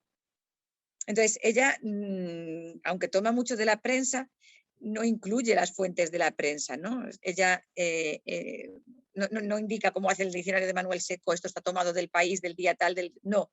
Entonces, muchas veces ella reformula, rehace en las fichas, trabaja de una forma muy personal, es un diccionario muy subjetivo. Entonces, aquí también veis, por ejemplo, Dios no lo cuestiona, hay una modalidad, como solemos decir en análisis del discurso, epistémica de certeza. Desde el punto de vista epistémico de la ciencia, ya da por hecho, ¿no? Dios, ser sobrenatural, creador del universo y con poder absoluto sobre él, el universo, ¿no? En el Drive pues aparecía un nombre sagrado de, bueno, supremo ser, creador del universo, no sé qué tal. La República, por ejemplo, en el caso de Ernesto, ¿quieres hacer una lectura de estos dos? Así también cambiamos de voz y yo bebo otro sorbito. Claro. Qué bien, gracias. Qué ¿Quiere que maravilla. hable Los de 4? República. No, los de República. República. Sí, los de República. Yo creo que con eso sí. Diccionario único del español, ¿no? Del uso del español, perdón. Exactamente. República. Es único y maravilloso también. Es Eso lo único, podemos añadir también. irreemplazable. Exacto. República. Nación organizada políticamente, conjunto de las cosas de interés común para todos los ciudadanos de una nación. Forma de gobierno en que el poder supremo es ejercido por un magistrado llamado presidente de la República, elegido por los ciudadanos. El DRAE del año 56, República. Forma de gobierno representativo en que el poder reside en el pueblo, personificado por un jefe supremo llamado presidente. Bueno, la definición de María Moliner, cuando dice cosas de interés común para todos los ciudadanos de una nación, parte de un conocimiento de la República más cercano, pero nos esperaríamos que la definición fuese un poco más incluso entusiasta, teniendo en cuenta lo subjetivo que es el diccionario, ¿no? Y tal vez no lo es por el momento en el que se publica el propio diccionario y en el que ella lo redacta, ¿no? Ella está en un momento en el que, en el famoso expediente de depuración, el primer punto decía que ella era, bueno, muy apreciada por los rojos y era roja, ponía ahí roja, colaboradora y tal. Entonces, realmente se muestra mesurada, pero con todo es muy importante eso de elegido, ¿no?, por los ciudadanos. Y no habla de pueblo, o sea, como una globalización, ¿no?, del pueblo, sino que realmente habla de lo común y utiliza también el tema de ciudadanos. Bueno, podría decir ciudadanía, pero no, como os decía antes, no le dio tan moderno el tema del lenguaje inclusivo, era más del genérico, ¿no? Vamos a pasar, porque es muy tarde, y vamos a pasar un poco más. Bueno, en totalitario, ella hace una definición también diciendo que absorbe todos los poderes y libertades individuales. Bueno, aquí es distinta. Yo os he puesto aquí la del diccionario de 2021. No las comento ya porque os quedan, y quiero comentar 4 cositas más y veo el reloj y me pongo muy nerviosa. Bueno, aquí hay alguna visión desde la lexicografía de algunos escritores o pensadores. Aquí, por ejemplo, he puesto lo de Penas Seijas, ¿no?, que os hablaba del criterio subjetivo que comentaba antes. Porto da Pena, que es un lexicógrafo muy famoso en Galicia, hablaba también de ese uso sencillo, ¿no?, y que, no sé si notáis el tonillo de condescendencia. Cuando se habla de sencillo o subjetivo, hay siempre en la masculinidad crítica hacia el diccionario, siempre se percibe el cariño, ¿no? Es como parece un cariño paternal, de ay María, qué diccionario más bonito, ¿no? Qué sencillo, qué bonito lo has hecho, pero hay condescendencia ahí, les delata un poco el lenguaje. Tanto a Porto da Pena como a Penas Seijas. Bueno, luego ya Camilo José Cela, que era así más bruto, pues dice que es ñoño, ¿no? Que es ñoño porque es verdad, ¿no? Dice, pero como no incluye lo sexual, lo escatológico, y Camilo José Cela, en las que hemos vivido en sus etapas aquí televisivas y tal, sabemos que le gustaba más hablar de lo escatológico que cualquier cosa en el mundo, pues claro, para él era una aberración que no lo contemplase, entonces le parece ñoño, ¿no? Pero para que Acá veáis dice Ernesto Camilo José Cela, el copión. Si solo fuera copión, mira, yo recuerdo de niña que salía en la tele contando tonterías y tal, y que yo decía, pero ¿y este señor, o sea, escribe y tal? Bueno, luego nos tocó leer La Colmena y tuve que reconocerle cierto valor, no me quedó otra, pero es verdad que si le pagasen por las tonterías que decía, pues bueno, sería millonario. Bueno, y luego está el episodio, ¿no? Bueno, pues la candidatura se presenta por Rafaela Pesa y Pedro Laín, pero para ocupar ese sillón, pero es rechazada. Los argumentos aludían pues a la condición de mujer, no aludían explícitamente, a la condición de mujer, pero sí que aludían a que no tenía formación específica filológica, era normal, tenía en historia, pero luego sí que tenía experiencia en instituciones haciendo diccionarios, como ese que comentábamos en Aragón, o todo el cuerpo de archiveros y todo eso, pero todo eso se diluyó y al final fue Emilio Alarcos, ¿no? Emilio Alarcos, el ganador de ese sillón. bueno, la reacción de María, pues comedida y mesurada, parece ser, según cuenta Inmaculada de la Fuente, que tenía carácter, ¿no? Pero que era serena y tal. Yo los hubiera puesto a caldo así,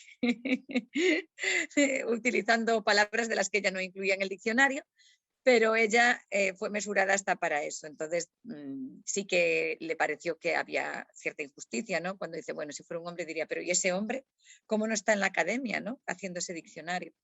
Eso quiere decir que sí que estaba algo dolida, pero en ese momento ya estaba jubilada, ella su obra estaba publicada, tampoco, yo creo que no le quitó el sueño para nada, ¿eh? de la Real Academia Española no le quitó el sueño en absoluto, pero algo de rabia, como siempre, pues como todo rechazo, sí que le dio, ¿no? Bueno, Delibes también habla de... Ernesto, ¿quieres leer la cita de Miguel Delibes? Sí, Claro. Venga. Sí, es una lástima que por esas circunstancias especiales en que se han desenvuelto siempre los temas que rodean a la presencia de mujeres en la academia, María Moliner no haya podido ocupar un sillón en la entidad. Pues Miguel Delibes, sí. 23 de enero del 81. Miguel Delibes sí que ve que se la rechazó por mujer, lo ve claro, ¿no? Dice, pues como los temas de la presencia de las mujeres en la academia siempre fueron un veto continuo, y es que además, mirad, estaba preparando hoy, digo, cifras para que vieseis lo aberrante que es la Real Academia en cuanto a las mujeres. Actualidad, 46 sillones de los que son de número, que se llama, ¿no? Solo 7 mujeres. En 2021, ¿eh? Una institución que nace en 1713. Académicos honorarios, y digo académicos porque no hay mujeres. No hay mujeres. Sí que están, pues, nobles, ¿no? La nobleza sí que está ahí, o gente de la realeza, hay en académicos honorarios, personajes, pero mujeres no hay absolutamente ninguna. Académicos correspondientes, que aquí sí que cabría pensar, sabéis que los correspondientes se pueden elegir hasta un máximo de 60, creo recordar, y son personas de la cultura, normalmente gente de la universidad, ¿no? Bueno, hay 40 en la nómina actual, 8 mujeres. Es que carece de sentido, porque estoy pensando en mi propio departamento de lengua española, somos un 90% mujeres actualmente en activo, ¿no? 90% mujeres. Y en la mayoría de las filologías que predominamos en esta generación, las mujeres, ¿no? Y cuando digo esta generación me refiero también entre los 30 y los 60, hay más mujeres, y sin embargo de los correspondientes 8 mujeres. Datos que para que los tengáis por ahí, ¿no? Y desde que se fundó hasta mayo de 2019, 485 personas han pasado por los sillones de número, 485. Bueno, deprimente, ¿no? O sea, Delibes sí que lo ve clarísimo, como que hay un problema. Bueno, aquí os he dejado una foto de María con su prole. Acá preguntan cuándo va la candidatura de Susana Barcia. ¡Ay, nunca! Mira, pues como anécdota graciosa os voy a contar que Perdón, podemos hacer un lobby, no me sale la palabra, ay, ¿cómo se dice una plataforma de apoyo, una plataforma de apoyo, no hay otra palabra. Mira si es divertido esto, que bueno, es muy curioso. Cuando Montse Alberti y Silvia Sen, que fueron las editoras de El Dardo en la Academia, de esos volúmenes magníficos, donde está también José del Valle, bueno, estamos ahí muchas personas. Pues me llamaron al teléfono del despacho y yo, pues dije, hola, sí, soy Susana. Y entonces me dice, mira, pues me explico un poco quién era, creo que me llamó Silvia, no Montse, pero ahora no estoy segura. Me matan, si me ven este vídeo dirán, ¿cómo no te acuerdas? Pero no sé si era Montse o Silvia. Una de ellas me explica quiénes eran y el proyecto. Y entonces me dice, pero antes de nada, te tengo que hacer una pregunta, os juro que real. ¿Tienes alguna aspiración de entrar en la Real Academia Española en algún momento de la vida? Por supuesto yo contesté, no. No tengo ninguna aspiración, pero en absoluto, ni de lejos. Y ellas, no me acuerdo si Montse o Silvia me dijo, es posible que pudiera ser, o sea, no es imposible que en un momento dado, es cierto que yo tengo mucho cariño, un gran cariño a algunos de los académicos de número que están en la academia actualmente. En concreto, tengo que mencionar a Pedro Álvarez de Miranda, que aunque ha salido en muchos medios de comunicación, pues hablando mal del lenguaje inclusivo, en el sentido de no tiene sentido, afearía la lengua. O sea, tiene un posicionamiento ideológico opuesto al mío y sin embargo es una persona con la que tengo una relación de respeto y cariño enorme. Entonces, no es tan imposible, claro, la idea decía, no es tan imposible, tampoco es tan surrealista, ¿no? Y aún así dije, no Pero tengo Susana, aspiraciones. además la última académica que ingresó fue Paz Bataner, que es lexicógrafa y admiradora de... y admiradora de María Moliner, con lo cual vos calzarías perfectamente bien. Además una lexicógrafa estupenda. Es una lexicógrafa estupenda, a la que tuve el placer de ver en varias ocasiones y de conocer en un congreso, y es estupenda. Pues sí, en 2017 fue elegida académica. Con respecto al lenguaje inclusivo, pues ya ahí no tenemos tanta suerte, pero bueno. Nada, aquí os pongo frase. María Moliner tardó 15 años en completar la primera versión de su diccionario de uso. 15 años, pero yo ya os decía antes que no fueron 15 años. Yo estoy segura de que desde los 15 años de hecho, llevaba pensando en el lenguaje. O sea, hay personas que nacemos obsesionadas con las palabras. O sea, y esto, yo creo que todas las que estáis aquí aún conectadas, las que habéis organizado este evento, todas vivimos obsesionadas con las palabras, obsesionadas completamente, lo cual es buenísimo y malísimo, porque le damos una importancia radical cuando alguien nos dice algo, una palabra, nos llama de alguna manera o empieza una conferencia de una determinada manera, entonces le damos una importancia radical. Pero yo creo que está en la mente de María, estuvieron las palabras desde el momento en que tuvo uso de razón. Yo creo que ella pensaba en términos de vamos a aclarar un poco el lenguaje a todo lo que me rodea, ¿no? Y su vocación pedagógica, todo esto tiene muchísimo que ver con esos 15 años y los que no están en esos 15 años, ¿no? Bueno, yo ya dejo ahí el contacto por si queréis también preguntarme algo de forma asíncrona fuera de esta charla y nada, y quedo los minutos que quedan para que me preguntéis, para que me digáis, lo que queráis. Acá dicen, qué excelente presentación. Bueno, Ernesto dice, me considero obsesionado por las palabras. Tengo que retirarme, ha sido una charla fascinante. Antes de que nos vayamos, nos debemos tomar una foto para el recuerdo, ¿no? Sí, gracias, sí, Ernesto, qué genio. Qué buena generación sois, estos de las fotos, me encanta. Acá agradece, muy simpática, muy clara, muy simpática, muchas gracias, un placer escucharte, me quedo con ganas de más. Uy, qué ilusión, eso sí que es increíble, porque además yo intento ser breve siempre y luego empiezo a ver el reloj. Sin desperdicio, como todos tus trabajos, excelente charla, sumamente interesante, un placer escucharla, muy interesante, qué ganas de escucharte otra vez. Ay, Susana al poder. Me lo voy a creer. Susana al poder, esa me gustó. Me lo voy a creer. ¿Pero qué letra te gusta más, Susana? ¿Cuál elegirías? ¿Qué sé yo? La S. La S. Estamos aquí dos Silvias y una Susana, ¿qué letra va a ser? Me voy a quedar con la S. Y en Ernesto también hay S, así que me voy a quedar con la S. Sí. Bueno, entonces nos tomamos una foto, ¿les parece? Quitamos me la parece fenomenal. Yo no sé quién puede tomar.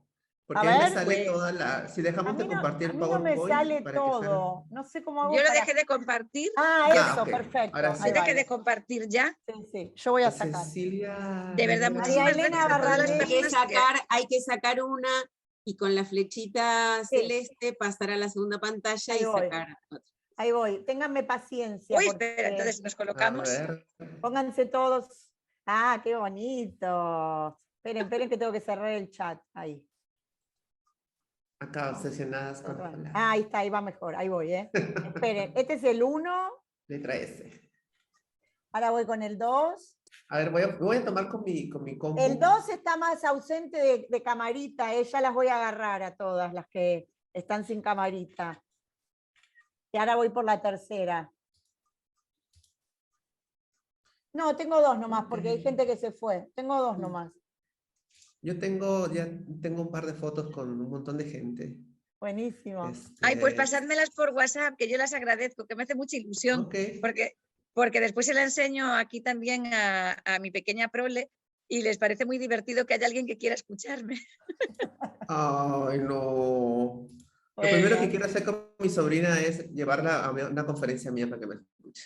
Ay, qué bonito. Tu sobrina que es para comérsela, porque yo la veo a veces por redes sociales, Sí, ¿no? y vi una foto y decía, por favor, qué cosa más bonita.